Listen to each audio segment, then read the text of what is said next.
दोस्तों इस वीडियो में हम द्विघात समीकरण यानी कि क्वाड्रेटिक इक्वेशन पर चर्चा करने वाले हैं। बेसिकली हम आपको बता दें कि इस वीडियो में हम द्विघात समीकरण को सॉल्व करना सीखेंगे, वो भी एकदम बारीकी के साथ। आपको कंसेप्ट तो बताएंगे ही बताएंगे, साथ में ट्रिक भी बताएंगे। जहां पर आपका समय कम रहेगा वहां पर आप ट्रिक को लगा करके, ट्रिक को फॉलो करके आप क्वेश्चन को जल्दी से जल्दी सॉल्व कर पाएंगे। यहाँ पर देख सकते हैं कि द्विघात समीकरण का कुछ सवाल है जिसका हमें मूल निकालना है, मूल। ठीक है, तो चलिए शुरू करते हैं। लेकिन इसके पहले हम थोड़ा सा द्विघात समीकरण का एक सामान्य जानकारी देना चाहूँगा कि आखिरकार ये है क्या, कहाँ पर प्रयोग होता है। और एक चीज़ हम आपको बता देते हैं, यदि आप द्विघात समीकरण को सॉल्व करना नहीं जानते हैं और आप मैथमेटिक्स पढ़ते हैं तो भाई आप बहुत गलत कर रहे हैं। ये चीज़ तो आपको जानना चाहिए, एकदम ये जनरल चीज़ है। अगर इसे नहीं जानते तो भाई आप बहुत जगह फंस जाएंगे। हम YouTube पर कई वीडियो ऐसे डाले हैं, पजल का हो या फिर कोई गणित का टॉपिक हो, मतलब बीच बीच में कहीं ना कहीं जो है द्विघात समीकरण आ ही जाता है और उसको हमें सॉल्व करना पड़ता है। तो आप नहीं जानेंगे तो फिर सब आंसर तक पहुंच ही नहीं पाएंगे, फंस जाएंगे। ये सिंपल सी फंडा है। तो चलिए, और थोड़ा सा हम द्विघात समीकरण का यूज कहाँ होता है ये भी बता देंगे ताकि आपको थोड़ा सा फील हो, महसूस हो। क्लियर? चलिए, तो यहाँ पर ज़्यादा टाइम पास नहीं करते हैं, इंट्रोडक्शन दे दिए कि इस वीडियो में क्या बताने वाले हैं। अब शुरू करते हैं। क्या है द्विघात समीकरण यानी कि क्वाड्रेटिक इक्वेशन? इसका अगर हम जनरल इक्वेशन देखें तो होता है ए एक्स स्क्वायर प्लस में बी एक्स प्लस में सी बराबर में 0। ये है जनरल इक्वेशन किसका? द्विघात समीकरण का। अब यहां पर दोस्तों द्विघात समीकरण जो है एक्चुअली समीकरण का प्रकार है। क्या है? प्रकार है, टाइप्स है, जिसमें होता क्या है, चर का अधिकतम घात 2 होता है। अब बोलिएगा कि चर क्या होता है, वेरिएबल क्या होता है? यहां पर जो आप x देख रहे हैं एक्चुअली क्या है, ये वेरिएबल है। x की जगह पर y भी हो सकता है, z भी हो सकता है। ठीक है, वेरिएबल जिसका मान चेंज करता है। क्लियर? तो जिस भी चर का या फिर मतलब जिस भी समीकरण में चर का अधिकतम पावर, अधिकतम जो घात है 2 रहे तो उसे हम द्विघात समीकरण कहेंगे। आप यहां पर देख सकते हैं द्वि का मतलब 2 और घात का मतलब पावर। ये सिंपल सी फंडा है। और समीकरण में आपको यह भी पता होना चाहिए कि भाई बराबर का साइन लगा होता है। क्लियर? अगर ये बराबर का साइन ना लगा रहे तो इसको हम लोग द्विघात बहुपद कहेंगे, समीकरण नहीं कहेंगे। लेकिन जैसे बराबर लग गया तो फिर समीकरण हो जाएगा। क्लियर? बात समझ आ रही है? अब यहां पर आपके मन में ये सवाल उठा होगा कि सर ए बी सी ये क्या है, बताइए थोड़ा। चलिए बताते हैं। यहां पर ये जो आप ए देख रहे हैं या फिर ये जो बी देख रहे हैं या फिर जो सी देख रहे हैं, एक्चुअली ये तीनों वास्तविक संख्याएं हैं। क्या है? वास्तविक संख्याएं। वास्तविक संख्याएं हैं जहां ए जो है 0 के बराबर नहीं है। ओके, अब ए बी सी जो देख रहे हैं ना भाई, वास्तविक संख्याएं हैं, मतलब कि रूट के अंदर में जो रहता है माइनस वाली संख्या, उसको छोड़ करके जितनी भी संख्याएं बचती है वो सारी संख्या यहां पर ए बी सी के जगह पर हो सकती है। कोई भी, कोई दिक्कत? वास्तविक संख्या आपको पता होगा। और साथ में ए 0 के बराबर नहीं होना चाहिए। आप कहेंगे क्यों नहीं होना चाहिए? देखिए यहां पर यदि ए के जगह पर 0 हो जाएगा तो यहां 0 गुना एक्स स्क्वायर हो जाएगा। क्या हो जाएगा? 0 गुने एक्स स्क्वायर। अब जैसे ही 0 गुना एक्स स्क्वायर होगा तो ये आ जाएगा रिजल्ट में 0। अब ये वाला टर्म हो जाएगा पूरा 0, तो यहां केवल बचेगा बी एक्स प्लस में सी बराबर में 0। तो ये भाई ये द्विघात समीकरण नहीं है, क्योंकि यहां पर x का अधिकतम घात कितना है? 1 है। तो ये रैखिक समीकरण हो जाएगा। अगर x का अधिकतम पावर या फिर चर का अधिकतम पावर 1 रहे तो उसको हम लोग रैखिक समीकरण कहते हैं, द्विघात समीकरण फिर नहीं कहलाएगा।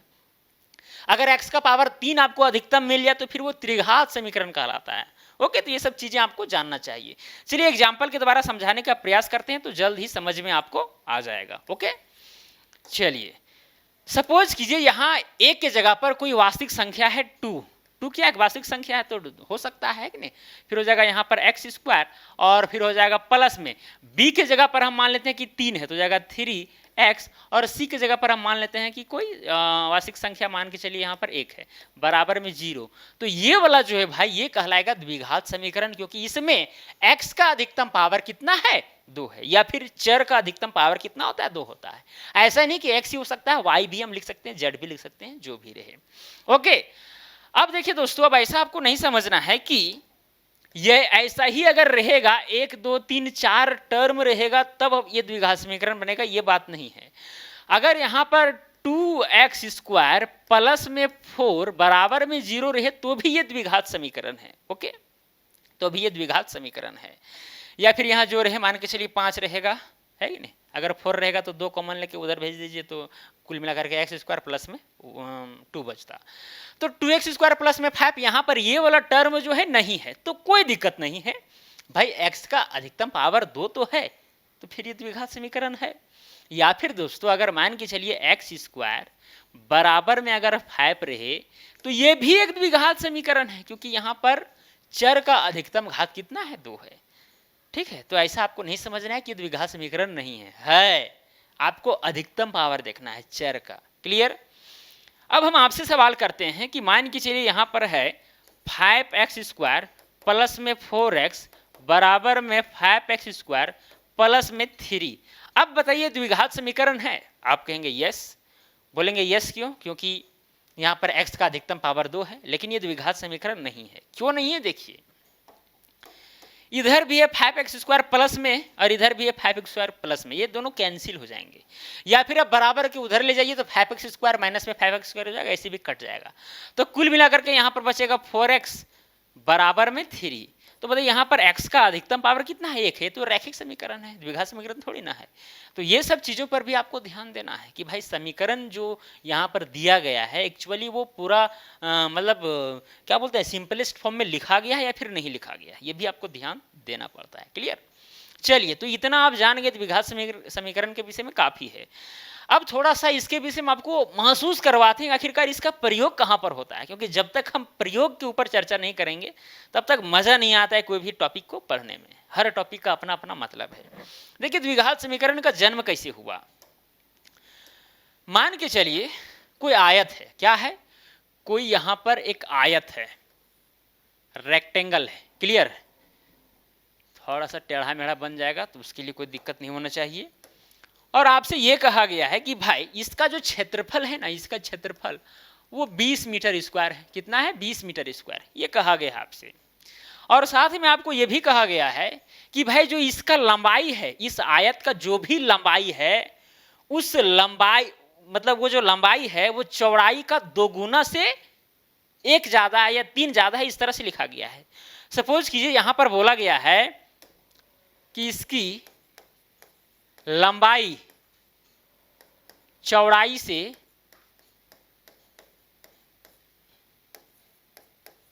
2 गुनी से भी 2 अधिक है, 2 अधिक है, तो लंबाई तथा चौड़ाई बतावें। एकदम शॉर्ट में लिख दिए दोस्तों। यहां पर लंबाई चौड़ाई दिया नहीं गया है, केवल आपको क्षेत्रफल दिया गया है 20 मीटर स्क्वायर, और साथ में बोला गया कि भाई इसकी जो लंबाई है वो चौड़ाई से, ये जो लंबाई है ना वो चौड़ाई से 2 गुनी से भी 2 अधिक है। क्लियर। तो लंबाई तथा चौड़ाई बतावें। अब ऐसे कंडीशन में दोस्तों देखिए हम लोग करते क्या है, इसको समीकरण में कन्वर्ट करने का प्रयास करते हैं। यहां पर क्या होगा, लंबाई को हम मान लेते हैं x, हम मान लेते हैं कि लंबाई जो है ये क्या है, x है। या फिर यहाँ पर चौड़ाई को x मानिए तो ज़्यादा बेटर रहेगा, मान लीजिए चौड़ाई जो है वो क्या है, x है। तो लंबाई अपने आप क्या हो जाएगा, लंबाई क्या बोला गया कि भाई जो चौड़ाई है ना उसके 2 गुना, मतलब चौड़ाई तो यहाँ पर x था तो हो जाएगा 2x से भी 2 अधिक है, मतलब इससे भी क्या है, 2 अधिक है। मतलब लंबाई यहाँ पर 2x प्लस में 2 है और चौड़ाई यहाँ पर x है, ये हम माने हैं। अब मानने पर होगा क्या, ये होगा, आपको पता होगा कि आयत का क्षेत्रफल बराबर लंबाई गुने चौड़ाई होता है। तो यहाँ पर लंबाई है 2x प्लस में क्या है यहाँ पर 2 और चौड़ाई यहाँ पर कितना है, x है, तो चौड़ाई गुना हो जाएगा। बराबर में जब लंबाई को गुना चौड़ाई से करेंगे तो क्षेत्रफल आना चाहिए। क्षेत्रफल कितना दिया गया, 20 मीटर स्क्वायर, या फिर केवल आप यहाँ पर 20 लिखिए। और एक चीज आपको ध्यान रखना है कि समीकरण जो होता है वो यूनिटलेस होता है, मतलब उसमें इकाई नहीं होती है। इसलिए नहीं होती है क्योंकि मान लीजिए यहाँ पर जो चौड़ाई आप b माने हैं, जो यहाँ पर x माने हैं, ये एक्चुअली x मीटर में होगा, ये वाला भी मीटर में होगा। तो यहाँ पर ये वाला भी मीटर में, ये वाला भी मीटर में, तो मीटर को गुना मीटर से करेंगे मीटर स्क्वायर होगा। और ये वाला 20 मीटर का स्क्वायर लिखिए, मीटर स्क्वायर ऐसे भी कट जाएगा, है कि नहीं। इसीलिए कोई भी समीकरण जो है यूनिटलेस होता है, इतना आपको ध्यान में रखना चाहिए। अब चलिए, अब यहाँ पर होगा क्या, अब आगे बढ़िए, अब x गुना इस 2 से पहले कीजिए तो हो जाएगा यहाँ पर 2x स्क्वायर, अब फिर x गुना 2 से कीजिए तो हो जाएगा यहाँ पर 2x बराबर में हो जाएगा 20। फिर यहाँ पर आप 2 कॉमन लीजिए तो बचेगा यहाँ पर x स्क्वायर प्लस में यहाँ पर x, ओके 2 कॉमन लिए दोनों से बराबर में हो जाएगा 20। तो यहाँ 2 एकम 2, 2 दहिए 20 हो गया, ठीक है। अब यहाँ पर देखिए, यहाँ पर x स्क्वायर प्लस में x और ये 10 इधर था बराबर के इधर, इधर लाएंगे तो माइनस में 10 हो जाएगा बराबर में 0। अब देखिए दोस्तों, यहाँ पर ये वाला चीज आपको मिल गया, x स्क्वायर प्लस में x माइनस में 10 इज इक्वल टू 0। ये वाला कौन सा समीकरण है? द्विघात समीकरण। यदि हम द्विघात समीकरण को सॉल्व करना जान जाएंगे तो फिर यहाँ पर इस आयत का चौड़ाई क्या होगा, लंबाई क्या होगा, हम आसानी से निकाल लेंगे। ये सिंपल सी बात है, लेकिन हमें सॉल्व करना आना चाहिए। ओके, तो ऐसे ऐसे कंडीशन में हम लोग द्विघात समीकरण का प्रयोग करते हैं, द्विघात समीकरण आ जाता है और उसका सॉल्यूशन हम लोग को करना पड़ता है। तो भाई इसे सीखना बहुत जरूरी है। अब ऐसा नहीं है, बहुत सारे ऐसे एग्जाम्पल हैं, हजारों हजारों, ठीक है। इसीलिए थोड़ा सीख लीजिए कि भाई अगर द्विघात समीकरण आ जाता है तो फिर उसका हम कैसे सॉल्यूशन निकालेंगे। चलिए एक छोटा सा हम एग्जाम्पल लेते हैं, या फिर डायरेक्ट हम सवाल के ऊपर ही चलते हैं। जैसे यहाँ पर देख सकते हैं कि समीकरण 2x square minus 5x plus 3 is equal to 0 के मूल ज्ञात कीजिए, मतलब इसको सॉल्व करना है। ओके, चलिए सॉल्व करते हैं। और हाँ, मूल ज्ञात करने का मतलब ये हुआ कि भाई ऐसी संख्या निकालना, x का मान वैसा निकालना ताकि ये इक्वेशन बैलेंस्ड हो जाए। जैसे मान के चलिए यहाँ पर अगर 2x प्लस में 3 बराबर में अगर मान के चलिए यहाँ पर 5 रहे और आपसे कहा जाएगा भाई यहाँ पर x का मान निकालिए क्या होगा, तो यहाँ पर आप देख सकते हैं कि भाई यहाँ पर बराबर में 5 है। अगर x की जगह पर अगर 1 रहे, यानी 2 गुना में x की जगह पर 1 रखेंगे प्लस में 3, तो यहाँ पर कितना जाएगा, 2 एकम 2 और 3 5। मतलब x की जगह पर अगर हम 1 रख रहे हैं, x की जगह पर 1, तो फिर ये इक्वेशन बैलेंस हो जा रहा है। इसका मतलब ये हुआ कि इस समीकरण का मूल 1 हुआ। तो उसी प्रकार अगर इस समीकरण का मूल निकालने के लिए कहा जा रहा है तो भाई वैसी संख्या x का हमें वैसा मान निकालना है ताकि अगर x का वैल्यू यहाँ पर पुट आउट करें तो फिर इक्वेशन जो है बैलेंस हो जाए, मतलब इधर रखें तो भाई ये 0 आ जाए। ओके, यहाँ पर लास्ट में हम चेक इसको करेंगे जब हम सॉल्व कर लेंगे तो। चलिए, अब भाई द्विघात समीकरण को सॉल्व करने का हमारे पास बहुत सारे तरीके हैं, जैसे गुणनखंड विधि हो गई, जिसको फैक्टराइजेशन मेथड कहते हैं, या फिर एक जनरल फार्मूला होता है, उस फार्मूला के द्वारा भी निकाल सकते हैं। ठीक है, यहाँ यहीं पर हम आपको थोड़ा सा फार्मूला बता देते हैं। मान के चलिए यदि आपको निकालना है इसका सॉल्यूशन, अगर x का मान निकालना तो एक फार्मूला होता है। हालांकि ये फार्मूला हमारे भारत देश के जो गणितज्ञ थे उन्होंने दिया था। हालांकि आजकल के लोग मानते कि भाई बेबीलोन वासियों के द्वारा ये फार्मूला दिया गया है और जो द्विघात समीकरण का जो हल निकाला गया है वो सब विदेशियों का देन है, बेबीलोनियों का देन है। लेकिन ऐसा बात नहीं है भाई, हमारा देश महान है, महान था और महान रहेगा। यहाँ पर भी कई मैथमेटिशियन आए और यहाँ पर कई चीज़ों का आविष्कार किए हैं। क्लियर? तो ये भारत में ही इस फार्मूला का उत्पत्ति हुआ। फार्मूला ये है -b plus minus root under b square minus 4ac divided by होता है 2a। ये जो फार्मूला है भाई जनरल फार्मूला है। यदि आपको x का वैल्यू यहाँ पर निकालना है ताकि ये इक्वेशन बैलेंस हो जाए तो ये फार्मूला आप लगा सकते हैं, -b plus minus root under b square minus 4ac divided by 2a। इस फार्मूला के विषय में समझ में आपको आ जाएगा, चिंता इसके लिए आपको नहीं करना है। ठीक है, ये जनरल फार्मूला है। बाकी बात गुणनखंड विधि तो आपके पास है ही। फिर एक पूर्ण वर्ग बनाने का विधि होता है, खैर वो उतना प्रयोग नहीं होता है। ठीक है, बेसिकली हम लोग गुणनखंड विधि लगाते हैं या फिर ये वाला या फिर ट्रिक लगा देते हैं, है कि नहीं। चलिए, तो यहाँ पर हम लगाते हैं। सबसे पहले गुणनखंड विधि के द्वारा इसका हम सॉल्यूशन करेंगे। चलिए यहाँ पर देखिए, लिखते हैं पहले सॉल्यूशन। यहाँ पर क्या चीज है, 2x स्क्वायर माइनस में है 5x प्लस में है 3 बराबर में है 0। दोस्तों यदि आप गुणनखंड विधि अप्लाई करके आप x का वैल्यू निकालना चाह रहे हैं, मूल निकालना चाह रहे हैं, तो आपको सबसे पहले करना क्या पड़ेगा, x स्क्वायर का जो भी कोएफिशिएंट है, गुणांक है, उसको अचर पद, इसको हम लोग अचर पद कहेंगे, कांस्टेंट पद कहेंगे, इसीलिए क्योंकि भाई इसमें x वगैरह लगा हुआ नहीं है। ये सिंपल सी फंडा है कि नहीं। तो क्या करेंगे, एक्स स्क्वायर का कोएफिशिएंट को हम अचर पद से मल्टीप्लाई कर देंगे। अब जैसे ही मल्टीप्लाई करेंगे तो 3 दूना कितना हो जाएगा, 6 आ जाएगा। क्या आ गया, 6 आ गया। अब 6 का आपको क्या कर देना है, इसको आपको गुणनखंड कर देना है, 2 तिया हो जाएगा 6, इस तरह से आ गया। अब दोस्तों यहां पर आपको ध्यान देना है, ये काम तो आप कर लीजिएगा, यानी एक्स स्क्वायर के कोएफिशिएंट से इस अचर पद को गुना कर लीजिएगा, इतना तो सिंपल है, और फिर इसका आप गुणनखंड कर लीजिएगा। क्लियर। अब इसके बाद आपको करना क्या है, ये जो 6 आया है दोस्तों गुना करके, इस 6 को आपको इस प्रकार लिखना है, इस प्रकार लिखना है कि जोड़ने घटाने पर इतना आवे और फिर गुना करने पर इतना आवे। मतलब आपको समझ में नहीं आया होगा, चलिए यहां पर डायरेक्टली लिखते हैं तो समझ में आ जाएगा। यहां पर 2x² को उसी तरह छोड़ देना है, और ये जो +3 है उसको भी इसी तरह छोड़ देना है। चेंजिंग करना है इस -5x में, -5x को हमें 2 टुकड़ा में बांटना है, 2 टुकड़ा में। लेकिन वो टुकड़ा, ये जो यहां पर आप देख रहे हैं फैक्टर, 6 का फैक्टर 2 है, 6 का फैक्टर 3 है, इन फैक्टर्स को हमको इस प्रकार से व्यवस्थित करना है कि भाई जोड़ने घटाने पर -5 आ जाए, या फिर -5x भी कर सकते हैं। इसीलिए क्योंकि एक्चुअली जब आप 3 को गुना इससे करेंगे, मतलब पूरा पूरी तो 3 दूना 6x² आएगा, कितना आएगा 6x²। तो खैर x² ये सब उतना झंझट नहीं कीजिए, डायरेक्ट आप केवल संख्याओं पर चर्चा कीजिए, ठीक है। तो जोड़ने घटाने पर यहाँ कितना आवे, -5 आवे। तो कैसे आएगा, अगर हम -2x और माइनस में 3x लिखेंगे, कोई दिक्कत है क्या।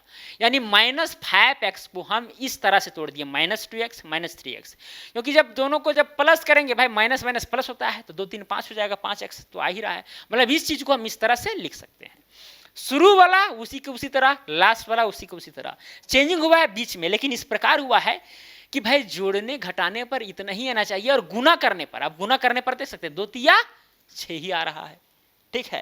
तो ये बात ध्यान देना है। अब इतना करने के बाद दोस्तों आपको करना क्या है, यहां पर देखिए ये वाला टर्म, ये दोनों टर्म और ये दोनों टर्म को एक साथ लीजिए। अब यहां पर क्या होगा, 2 कॉमन लीजिए, ये दोनों में 2 कॉमन लेंगे तो यहां बचेगा 2 नहीं 2x कॉमन लीजिए। क्या लीजिए, 2x, तो यहां बचेगा x। अब x कैसे बचेगा भाई, 2x गुना x से करेंगे 2x² होगा, सिंपल सी बात है। और माइनस में 2x कॉमन लिया गया तो यहाँ -1 बचेगा। फिर यहाँ देखिए क्या है, -3x प्लस में 3 है, यहाँ अगर -3 कॉमन लेंगे तो यहाँ बचेगा x, और फिर यहाँ -3 एक्चुअली कॉमन लिया, यहाँ पर प्लस है तो यहाँ पर -1 बचेगा। ओके, एक चीज आपको ध्यान देना है कि जब भी आप गुणनखंड विधि अपना रहे हैं मूल निकालने के लिए, तो ये जो है, ये वाला जो आप ब्रैकेट में देख रहे हैं, ये हमेशा एक ही आएंगे, x -1 x -1। अगर एक नहीं आ रहे हैं तो कहीं ना कहीं आप गलती कर रहे हैं, इसको चेक करने का तरीका है। क्लियर। चलिए अब यहां पर भी x -1, यहां पर भी x -1, क्या कीजिए, पूरा में से x -1 कॉमन ले लीजिए, तो यहां पर बचेगा 2x और यहां पर बचेगा -3। ओके, और यहां पर दोस्तों बराबर में आप 0 करते जाइएगा, बराबर में 0 करते जाइएगा, ये इसको जो है आप या बना दीजिएगा, कोई दिक्कत। चलिए अब उसके बाद में क्या करना है, ये वाला चीज जो है x -1 और यहाँ 2x -3 बराबर में यहाँ पर 0 है, बराबर में क्या है 0 है, यहाँ पर भी बराबर लिख दीजिएगा, कोई दिक्कत नहीं है, ठीक है। बाद में लिखिए, पहले लिखिए, कोई दिक्कत नहीं, लेकिन लिखना है। अगर इस तरह से आ गया तो आपको करना क्या है, x -1 बराबर 0, इस तरह करना है। फिर यहाँ पर 2x -3 बराबर में 0 करना है। आप कहेंगे सर यहाँ पर इसके बराबर 0 कर दिए, फिर इसके बराबर 0 किए, ऐसा क्यों। अच्छा एक चीज बताइए, ये वाला चीज और ये वाला चीज दोनों आपस में गुना हुए हैं, गुना होने के बाद ये 0 आ रहा है, मतलब कहीं ना कहीं या तो ये वाला 0 होगा या तो ये वाला 0 होगा, लेकिन हमें पता नहीं है कि भाई कौन 0 होगा, ठीक है। इसीलिए क्या किए, ऐसे कंफ्यूजन को हम दूर करने के लिए हम x -1 बराबर 0 मान लिए, और साथ में 2x -3 को भी 0 मान लिए। अब यहां से आपको 2 मान निकलेंगे, x का 2 मान निकलेंगे, ठीक है। एक निकलेगा x, अब यहाँ देखिए x -1 है, बराबर के उधर ले जाएंगे तो +1 हो जाएगा, यानी x का मान एक आया 1, और फिर यहाँ पर क्या आएगा 2x, और ये जो -3 है बराबर के उधर जाएंगे तो +3, और x बराबर में हो जाएगा 3/2। मतलब यहाँ पर देखिए इस तरह से क्या हुआ, x का यहाँ पर 2 मान आ गए, इसी को हम लोग बोलते हैं मूल। यही क्या हो गया, यही क्या हो गया, आंसर हो गया, ठीक है। मतलब 1 और 3/2 क्या है, इस समीकरण के मूल है। अब मूल का मतलब क्या चीज हुआ कि भाई उसको अगर हम रखेंगे इस समीकरण में तो समीकरण सेटिस्फाइड होना चाहिए, है कि नहीं। चलिए रख के देख ही लेते हैं, थोड़ा सा टेस्ट कर ही लेते हैं कि भाई कितना अच्छा लगता है कि नहीं। जैसे यहाँ 2x² है तो 2, अब x की जगह पर आप कुछ भी रखिए, या तो 1 रखिए या तो 3/2 रखिए, एकदम दोनों में काम होने वाला है, ठीक है। चलिए सबसे पहले हम 1 ही रख के देखते हैं, तो हो जाएगा यहाँ पर 1 का स्क्वायर, x² था हो जाएगा 1 का स्क्वायर माइनस में 5x, तो 5 गुने हो जाएगा 1 और प्लस में 3, देखते हैं 0 के बराबर आता है कि नहीं। अब यहाँ 1 का स्क्वायर 1 ही होगा, 2 एकम 2 2 ही होगा, -5 एकम 5 ही होगा, प्लस में 3। फिर यहाँ देखिए 2 में से 5 घटाएंगे तो -3 और यहाँ +3। देखिए यहाँ पर जीरो आ रहा है कि नहीं आ रहा है कि नहीं, और इसके बराबर में जीरो था कि नहीं था, मतलब मेरा जो मूल आया है वो 100% सही है। ओके, और साथ में यदि आप यहाँ पर 1 जहाँ रखे हैं वहाँ पर आप अगर 3 भी रखेंगे, 3/2 जो आया है मूल में 3/2 अगर रखेंगे तो भी आपका आंसर आएगा। यहाँ पर भी 3/2 रखिए तो भी आएगा 0। क्लियर? कैसे? देखिए यहाँ पर जैसे यहाँ पर देख सकते हैं 2 है, फिर गुना में है, ये वाला गुना का साइन है यहाँ पर एक्चुअली, और यहाँ पर जाएगा 3 तिया 9 और 2 दूना हो जाएगा 4, माइनस में हो जाएगा 5 तिया 15 और 15/2 और प्लस में हो जाएगा यहाँ पर 3।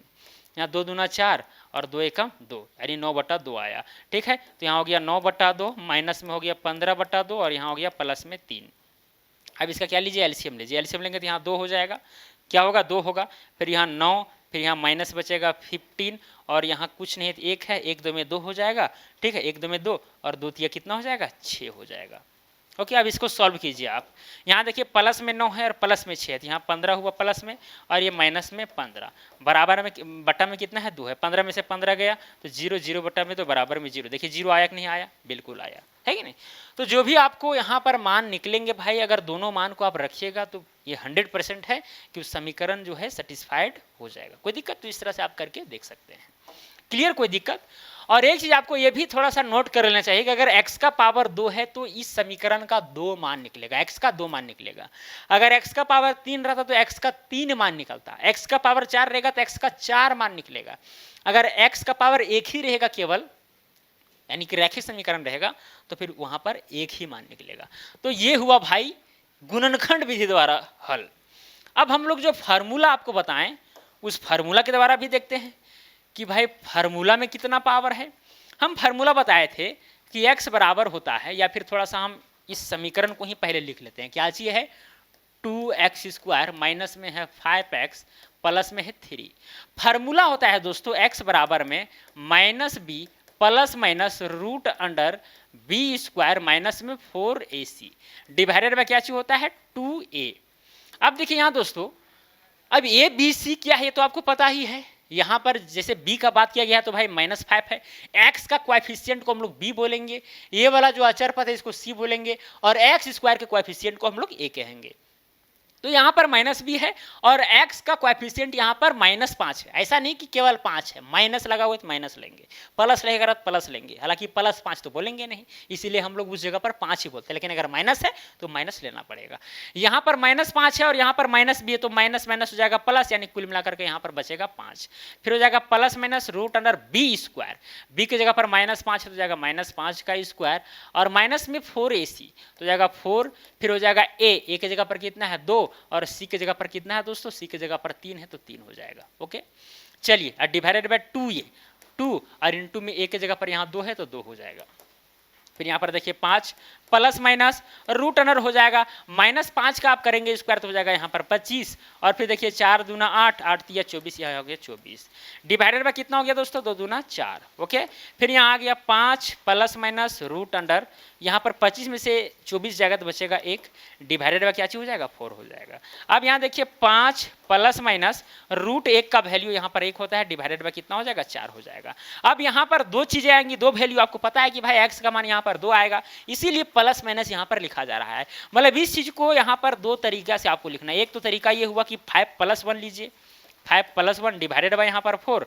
अब 5 + 1 कितना हो गया? 6 हो गया, 6/4 और 2 दूना 4, 2 तिया 6, कितना आया? 3/2 आया। ये पहला मान हुआ। एक दूसरा इस तरह से हम लिख सकते हैं 5 और यहाँ माइनस जो है, अगर हम माइनस लेंगे डिवाइडेड बाय कितना है? 4 तो 4। अब बताइए 5 में से 1 जाएगा तो कितना बचेगा? 4 और यहाँ बटा में 4, 4 एकम 4, 4 एकम 4, कितना आया? 1 आया। तो देखिए जो यहाँ पर आया 1 और 3/2, 1 और 3/2 आया, वही तो यहाँ पर आया 1 और 3/2, है कि नहीं? x का मान 2 ही आया। क्लियर? तो ये हुआ दोस्तों फार्मूला के द्वारा निकालना। इसको भी आप चाहेंगे तो इमरजेंसी में यूज कर सकते हैं। ठीक है, कई बार क्या होता है इस चीज को, यहाँ पर ये वाला जो आप टर्म देख रहे हैं, इसका प्रयोग हम लोग द्विघात समीकरण का मूल निकलेगा कि नहीं निकलेगा इसको भी चेक करने के लिए किया जाता है। अगर b² -4ac का मान अगर 0 के बराबर है या फिर 1 से बड़ा, मतलब 0 से बड़ा है, तो समझिए मूल निकलेगा। अगर गलती से इसका मान जो है 0 से कम हो गया तो समझ जाइए कि भाई यहां पर इस समीकरण का मूल नहीं निकलेगा, डज नॉट एग्जिस्ट। ये भी होता है, कई द्विघात समीकरण ऐसे हैं जिसका मूल निकलता ही नहीं है, उसका एग्जिस्टेंस ही नहीं है। ठीक है, बस हमारी मतलब उसका कोई मतलब क्या बोलते हैं, कुछ आधार ही नहीं है, तो कहां से निकलेगा, है कि नहीं। तो अगर 0 से कम रहेगा भाई तो नहीं निकलेगा इसका value, B square minus 4ac आप निकाल करके देख सकते हैं। जैसे यहाँ बी स्क्वायर माइनस 4ac का अगर वैल्यू निकालेंगे तो बी की जगह पर यहाँ -5 था, तो -5 का हो जाएगा ई स्क्वायर, फिर यहाँ हो जाएगा -4ac, 4 ए की जगह पर है यहाँ पर 2 और सी की जगह पर है 3, है कि नहीं। अब गुना कीजिए, -5 का हो जाएगा 25 और फिर यहाँ देखिए 4 दूना 8, 8 हो जाएगा 24 और यहाँ बराबर में देखिए 1 आ रहा है। मतलब 0 से बड़ा तो है, 0 से बराबर भी रहता तो भी निकलता, लेकिन 0 से छोटा रहेगा तब नहीं निकलेगा। ठीक है, ये 0 से छोटा रहेगा इसलिए नहीं निकलेगा क्योंकि भाई यहाँ पर जो 1 आया है एक्चुअली, जो ये 1 एक्चुअली यहाँ पर ये 1 है। अगर 0 से छोटा रहेगा मतलब माइनस में रहेगा, तो माइनस वाला संख्या भाई आपको पता है कि कॉम्प्लेक्स नंबर हो जाता है। ठीक है, अवास्तविक संख्या हो जाती है, तो फिर ये पूरा टर्म ही खराब हो जाएगा, इसीलिए ये चीज होता है। ओके, चलिए अब थोड़ा सा हम आपको ट्रिक भी बता देते हैं ताकि ट्रिक भी आपके माइंड में रहे। हालांकि ट्रिक का प्रयोग हम भी नहीं करते हैं, लेकिन यदि आप करना चाहें तो कर सकते हैं, कोई दिक्कत वाली बात नहीं है। सबसे पहले यहां पर लिख लेते हैं क्या है, 2x स्क्वायर, 2x स्क्वायर है माइनस में 5x प्लस 3 = 0 है। दोस्तों आपको करना क्या है, सबसे पहले ये जो अचर पद है, ये c जो है, इसको आप इससे गुना कीजिए, तो 3 दूना कितना हो जाएगा, 6 हो जाएगा। क्या हो जाएगा, 6 हो जाएगा। इतना ध्यान में है। और ट्रिक में क्या है, एक बात आपको ध्यान में रखना पड़ेगा। ट्रिक में क्या है, एक बात आपको ध्यान में रखना पड़ेगा, यदि b का मान यदि नेगेटिव रहेगा तो फिर केवल b में चेंजिंग होगा, b के साइन में चेंजिंग होगा। अगर b का मान पॉजिटिव रहे तो b और c दोनों में चेंजिंग होगा। ओके, इस b का जो मान है अगर नेगेटिव है तो उसके साइन में हम परिवर्तन नहीं करेंगे, और अगर b का मतलब केवल b में ही साइन परिवर्तन होगा। ठीक है, और यदि पॉजिटिव रहेगा b का मान तो फिर b और c दोनों के साइन में परिवर्तन होगा। चलिए थोड़ा सा सॉल्व करते हैं इसको। जैसे कि यहाँ पर ये तो फिक्स है, अगर माइनस, ये b का मान यहाँ पर माइनस में है तो भाई साइन केवल b का चेंज करेगा, तो यहाँ माइनस था तो यहाँ प्लस हो जाएगा। ओके, मतलब पहला जो यहाँ पर मूल आएगा वो तो प्लस में रहेगा, और ये दूसरा वाला चेंज नहीं करेगा, जो है सो रहेगा, यानी प्लस में आएगा, जो कुछ भी आएगा प्लस में आएगा। अब सवाल ये उठता है कि यहाँ पर क्या आएगा और यहाँ पर क्या आएगा। अब दोस्तों यहाँ पर आपको देखना क्या है, ये जो 6 है, 6 को हम इस प्रकार लिखें कि भाई जोड़ने पर 5 आ जाए, जोड़ने पर क्या आ जाए, 5 आ जाए। तो यहाँ पर 3 लिखेंगे और यहाँ पर 2 लिखेंगे। ओके, यहाँ पर प्लस था इसीलिए हम बोल रहे थे जोड़ने पर ये 5 आ जाए, ये माइनस आपको नहीं लेना है। ठीक है, देखिए ट्रिक है, आप इस चीज़ को न ले माइंड में, वही ठीक है, क्योंकि भाई इसमें उतना उलझन भी है। ओके, इस फार्मूला को या गुणनखंड विधि आप जान गए हैं तो उतना काफ़ी, लेकिन ट्रिक भी सीख लीजिए, क्योंकि बहुत लोग जो है ट्रिक को ही मान्यता देते हैं कि भाई ट्रिक है तो फिर कंपटीशन निकलेगा, नहीं तो फिर नहीं निकलेगा, ऐसी मान्यता है, जबकि ये बात नहीं है। अगर आपके कैलकुलेशन में फास्टिंग है, आप कैलकुलेशन फास्ट कर सकते हैं, तो भाई कंसेप्चुअल मेथड से भी जो है आप आसानी से जो है क्वेश्चन को अटेम्प्ट कर पाएंगे कम समय में। ओके, लेकिन चलिए बताते हैं। तो यहाँ पर देखिए दोस्तों 3 को गुना, जैसे यहाँ पर 6 का गुणनखंड किए थे 2 और 3 में, तो वही 3 और 2 यहाँ पर एक्चुअली लिखे हैं। ओके, साइन तो हम पहले लगा दिए, इसमें साइन में कोई दिक्कत नहीं है। बाकी बात एक्स स्क्वायर का जो भी कोएफिशिएंट है उससे क्या करेंगे, दोनों तरफ हम डिवाइड कर देंगे। तो 3/2 का मतलब तो यहाँ भाई 3/2 ही रहेगा, साथ में यहाँ 2 कट जाएगा तो यहाँ पर 1 ही आएगा। मतलब देखिए यहाँ पर ट्रिक के माध्यम से 3/2 और 1 आ गया सिंपली, है कि नहीं। तो आपको समझ में नहीं आया हो सकता है, तो अगला क्वेश्चन में समझ में आ जाएगा, इसके लिए आपको चिंता नहीं करना है। क्लियर, चलिए अब चलते हैं सेकंड नंबर क्वेश्चन में। इस क्वेश्चन में क्या दिया गया है, दिया गया है यहाँ पर पहले लिख लेते हैं सॉल्यूशन। ये है एक्स स्क्वायर, प्लस में है 20x और प्लस में क्या है 96 बराबर में है 0। अब इस चीज को भी आप गुणनखंड विधि के द्वारा, साथ में फार्मूला के द्वारा, ट्रिक के द्वारा, तीनों के द्वारा सॉल्व कर सकते हैं। हालांकि यहाँ पर हम सॉल्व करके तीनों के माध्यम से बता देते हैं। ओके, सबसे पहला काम क्या है आपका? सबसे पहला काम है कि एक्स स्क्वायर का जो भी कोएफिशिएंट है यहां पर अगर दिख नहीं रहा है तो आप ये ध्यान में रखिएगा कि यहां पर एक है, समझिए क्या है, एक है। अब इस एक को हम क्या करेंगे? 96 से गुना करेंगे तो भाई कितना आ जाएगा? 96 आएगा। अब इसका आप फैक्टर निकालिए, ठीक है। तो यहाँ हो जाएगा 2, 2 चौके 8 और 2 अठी 16, फिर यहाँ हो जाएगा 24 दूनी 48, फिर यहाँ हो जाएगा 12 दूनी 24, हो जाएगा 2 छक 12, फिर हो जाएगा 2 तिया 6। इस तरह से आप चीज़ों को कर दीजिए। उसके बाद में क्या करना है साथियों? एक्स स्क्वायर का एक्स स्क्वायर लिखिए और ये 96 का 96 लीजिए। बाकी बात चेंजिंग यहां पर होने वाला है, इसमें चेंजिंग होगा, बाकी बात शुरू और अंत वाला सेम रहेगा। क्लियर? देखिए क्या करेंगे हम, 20 को किस प्रकार लिख सकते हैं ताकि जोड़ने घटाने पर भाई इसी यही आवे और साथ में गुना करने पर ये 96 आवे। कैसे लिख सकते हैं?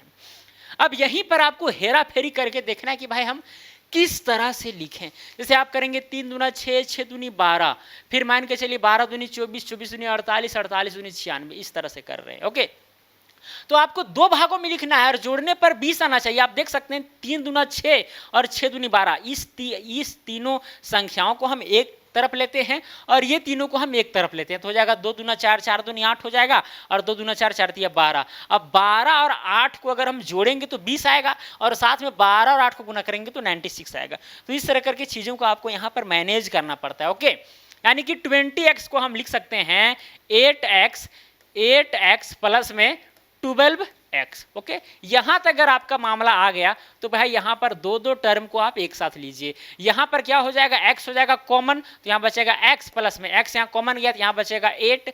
फिर यहां देखिए ये दोनों एक साथ आ गया तो यहां प्लस में कितना लेंगे? 12 कॉमन लेंगे, ठीक है। तो यहां x बचेगा और 12 8 कितना हो जाएगा? 96 हो जाएगा। ओके, देखिए ये दोनों सेम आया, x plus 8, x plus 8, x plus 8 अब पूरा कॉमन ले लेंगे। x प्लस 8 अगर कॉमन लेते हैं तो यहाँ पर बचा था x, वो x यहाँ पर रह जाएगा और ये प्लस में कितना हो जाएगा? 12 हो जाएगा। बराबर में इधर क्या रहेगा? बराबर में 0 रहेगा दोस्तों। ओके, अब इसके बाद में क्या करना है? अगर ये दोनों टर्म को गुना करने पर 0 आया मतलब ये वाला 0 होगा या तो ये वाला 0 होगा, इसलिए हम दोनों को 0 कर देते हैं, ठीक है। x प्लस 8 बराबर में 0 और एक होता है x प्लस 12 बराबर में 0। चलिए अब यहाँ पर x का मान कितना जाएगा? प्लस 8 बराबर उधर जाएगा तो माइनस हो जाएगा। x का मान एक आया -8 और यहाँ पर एक x का मान आया -12। ओके, तो ये गुणनखंड विधि द्वारा सॉल्व हो गया। ओके, चलिए अब यहाँ पर फार्मूला का प्रयोग करते हुए जो है हम क्या करते हैं? सॉल्व करने का प्रयास करते हैं। सबसे पहले हम इस चीज़ को उतारते हैं कि भाई द्विघात समीकरण क्या है? ये है एक्स स्क्वायर प्लस में है 20x प्लस में है 96 बराबर में है 0। आपको पता होगा कि फार्मूला होता है x बराबर में -b plus minus root under b square minus में 4ac डिवाइडेड बाय क्या चीज होता है? 2। यही फार्मूला है द्विघात समीकरण यानी x का वैल्यू निकालने का, है कि नहीं। चलिए यहाँ b यहाँ माइनस में है और यहाँ देखिए b जो है प्लस में है तो भाई माइनस ही रहेगा यानी -20 हो जाएगा। Plus minus b square, b की जगह पर कितना है? 20 हो जाएगा, 20 का स्क्वायर माइनस में 4ac तो यहाँ हो जाएगा 4। a की जगह पर यहाँ देखिए x स्क्वायर का कुछ नहीं दिख रहा है, यहाँ पर 1 है और c की जगह पर यहाँ 96 है, वो भी प्लस में। ओके, डिवाइडेड बाय हो जाएगा 2a। अब भाई a की जगह पर यहाँ 1 है तो 1 होगा। ओके, यहाँ हो जाएगा -20 प्लस माइनस रूट अंडर 20 का करेंगे स्क्वायर तो हो जाएगा यहाँ पर 400 और यहाँ पर देखिए दोस्तों यहाँ हो जाएगा माइनस। अब देखिए 96 को गुना 4 से करेंगे, 4 छक हो जाएगा, 24 के 4 हाथ में 2, 9 चौके 36 और 2 38, इतना आया 384 डिवाइडेड बाय हो जाएगा 2 एकम 2। फिर यहाँ हो जाएगा -20 प्लस माइनस रूट अंडर 400 में से 384 घटाइए तो 16 बचेगा डिवाइडेड बाय यहाँ पर 2 हो जाएगा। फिर यहाँ पर बराबर में क्या चीज़ आया? -20 प्लस माइनस, अब यहाँ पर देखिए 16 का अगर वर्गमूल निकालेंगे तो 4 आएगा डिवाइडेड बाय 2 हो जाएगा। अब इस चीज़ को दोस्तों हम दो तरह से लिख सकते हैं, एक प्लस वाला एक माइनस वाला अलग अलग। यहाँ एक हो जाएगा -20 और +4 डिवाइडेड बाय 2, है कि नहीं, और एक हो जाएगा -20 -4 डिवाइडेड बाय 2। अब इस चीज़ को यदि हम सॉल्व करते हैं -20 और +4 कितना हो जाता है? ये हो जाता है -16। कितना हो जाता है? -16 डिवाइडेड बाय 2, 2 एकम 2, 2 अठी 16 कितना आया? -8 आया, -8 आया। देखिए यहाँ पर -8 था, है कि नहीं। अब यहाँ -20 है और -4 है, दोनों में माइनस लगा हुआ, दोनों जुट जाएगा तो हो जाएगा -24 डिवाइडेड हो जाएगा 2, काटेंगे तो यहाँ 12 आएगा, ठीक है, यानी -12 ये भी आया। ओके, तो यहाँ देखिए -12 है। तो इस तरह से भी आप चीज़ों को सॉल्व कर सकते हैं। ओके, चलिए अब ट्रिक पर आते हैं। ट्रिक के ऊपर ट्रिक भी थोड़ा सा जान लीजिए।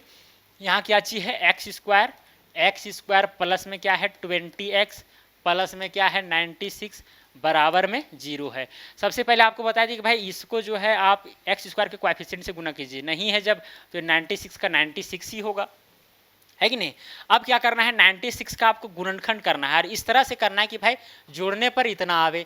क्लियर। तो यहाँ पर देखिए यहाँ पर b का मान जो है प्लस में है, तो प्लस में है तो भाई b और c दोनों का जो साइन है चेंज करेगा। यहाँ पर प्लस में है तो जो पहला मान वो भी माइनस में आएगा और ये दूसरा मान यहाँ प्लस है तो ये भी माइनस में ही आएगा। ओके।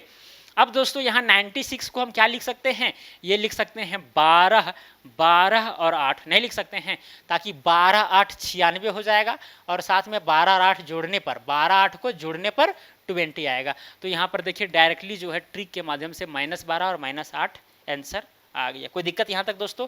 चलिए अब आगे बढ़ते हैं। क्वेश्चन नंबर 3 में क्या है, यहाँ पर 3x square solution 3x square minus में है 2√6 प्लस में है 2 बराबर में 0, इस तरह से है। अब इसको भी चाहेंगे आप गुणनखंड विधि से सॉल्व कर सकते हैं। यहाँ पर क्या चीज़ है 2 है और 2 को गुना अगर हम 3 से करेंगे, 2 को गुना अगर हम 3 से करेंगे क्या करेंगे, गुना 3 गुना हो जाएगा 6, यानी आप इसका अब निकालिए 2 तिया हो जाएगा 6। अब ये देखिए शुरू वाला तो भाई उसी तरह रहेगा 3x स्क्वायर और लास्ट वाला भी वही रहेगा। चेंजिंग इसमें करना है तो भाई चेंजिंग हम करें किस प्रकार। देखिए अगर दोस्तों अगर मान के चलिए यहाँ पर √6x, यहाँ पर x एक्चुअली x रहेगा। ओके। ये जो x यहाँ पर रहेगा ना वो रूट के अंदर में नहीं है, ये बात आपको ध्यान में रखना है, रूट के बाहर में लगा हुआ है। ओके। तो √6x हो जाएगा और माइनस में क्या चीज हो जाएगा √6x।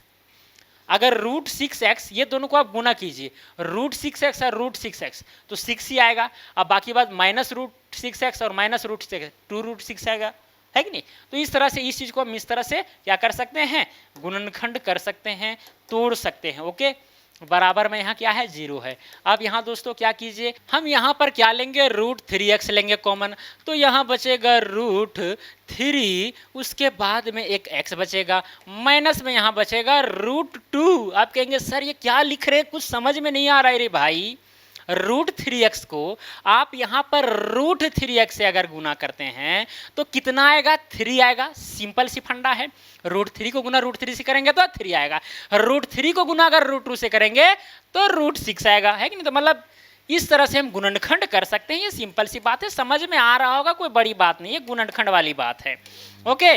मतलब यहाँ देखिए अगर गुणनखंड सही हो रहा है कि नहीं हो रहा है, ये टेस्ट किया जाता है। √3 को गुना √3 से करेंगे तो 3 आएगा, सिंपल सी बात है। √3 को गुना √2 से करेंगे तो भाई √3 है, फिर गुना √2 है, तो यहाँ पर रूट के अंदर में 3 गुना 2 नहीं हो जाएगा, मतलब √6 नहीं आ जाएगा। मतलब इस √6 को हम इस तरह से लिख सकते हैं, √3 गुने √2, तो वही √2 यहाँ पर रह गया और √3 जो है बाहर निकल गया। ओके। चलिए ज़्यादा टाइम पास करने की इसमें ज़रूरत नहीं है। अब देखिए दोस्तों यहाँ पर ये वाला टर्म खत्म, बच गया ये दोनों टर्म। यहाँ पर भी वही हाल करना है। क्या करना है, यहाँ पर माइनस में हम यहाँ पर लेंगे √2 कॉमन लेंगे। √2 कॉमन लेने से क्या होगा, यहाँ पर बचेगा √3, क्या बचेगा √3x और प्लस में √2 अगर कॉमन लिए यहाँ 2 है तो यहाँ पर बच जाएगा √2। ओके। आप देख सकते हैं ये वाला चीज़ और ये वाला चीज़ में अभी डिफरेंस है। यहाँ माइनस लिए थे, यहाँ प्लस है, तो ये वाला माइनस नहीं हो जाएगा। माइनस होगा तभी ना जाकर के प्लस में वो चीज़ जा करके रहेगा। जैसे -√2 को गुना -√2 से करेंगे तो +2 होगा, है ना, इसीलिए यहाँ पर माइनस हो रहा है। ये वाला चीज़ सेम आ गया। अब उसके बाद में क्या करना है, ये √3x माइनस में √2, ये वाला कॉमन अगर ले लेते हैं पूरा ये दोनों से तो ये बच जाता है √3x माइनस में √2। ये दोनों चीज़ें सेम आ रही है, क्या आ रही है, सेम आ रही है। तो यहाँ हो जाएगा √3x माइनस में √2 बराबर में 0, एक तो ये हो गया। फिर यहाँ एक हो जाएगा √3x माइनस में √2 बराबर में 0, है ना। ये सब क्या है, 0 के बराबर में, सब 0 के बराबर में। ओके। अब यहाँ देखिए क्या हो जाएगा, √3x बराबर में -√2 हो जाएगा +√2, डिवाइडेड बाय क्या हो जाएगा, डिवाइडेड बाय भी नहीं करना है। ओके। फिर यहाँ हो जाएगा क्या चाहिए, √3x बराबर में हो जाएगा, इधर माइनस में है तो इधर हो जाएगा प्लस में। फिर यहाँ देखिए भाई x बराबर में हो जाएगा √2 डिवाइडेड बाय ये वाला हो जाएगा √3। यहाँ x बराबर में हो जाएगा √2 डिवाइडेड बाय हो जाएगा √3। तो यहाँ कुल मिला करके 2/3 का क्या हो जाएगा, होल रूट हो जाएगा। और यहाँ पर कुल मिला करके x का जो मान है होल रूट 2/3 हो जाएगा। ये शून्यक जो है दोनों में समान आएंगे, दोनों में समान आएंगे। ये क्लियर? इसलिए समान आ रहे हैं क्योंकि यहाँ पर बी स्क्वायर आप निकाल के देख सकते हैं, बी स्क्वायर माइनस 4ac का जो मान है वो 0 के बराबर आ रहा होगा। बी स्क्वायर इसका आप गुना कीजिए, ठीक है, और माइनस 4ac कर दीजिए तो फिर जो है 0 आ जाएगा। ये 100% है, इसीलिए ऐसा हो रहा है। ओके, चलिए तो गुणनखंड विधि के द्वारा सॉल्व कर दिए, काफ़ी है। बाकी बात ये फार्मूला में आप पुट करके जो है x बराबर में क्या चीज़ होता है, minus b plus minus root under b square minus 4ac divided by 2a, इस फार्मूला में रख दीजिएगा तो फिर भाई आंसर तो यही आएगा। ये सिंपल सी फंडा है कि नहीं। चलिए दोस्तों, अब चलते हैं क्वेश्चन नंबर 4 में। क्वेश्चन नंबर 4 में हालांकि सबसे अगर इजीएस्ट माना जाए तो फार्मूला वाला है। फार्मूला है तो भाई कुछ भी है, याद केवल होना चाहिए, है कि नहीं। चलिए इसको फार्मूला से सॉल्व करते हैं। ट्रिक वगैरह ये सब मत लगाइएगा, ठीक है, अगर लग जाता है ठीक है, नहीं लगे मत लगाइए। फार्मूला से अगर सॉल्व करेंगे हम जानते हैं x बराबर में होता है minus b plus minus root under b square minus में 4ac। ओके, इसमें क्या है, गुणनखंड वगैरह गुना करना ये सब उतना झंझट नहीं रहता। हालांकि इसको भी गुणनखंड विधि द्वारा सॉल्व किया जा सकता है, ऐसा बात नहीं है।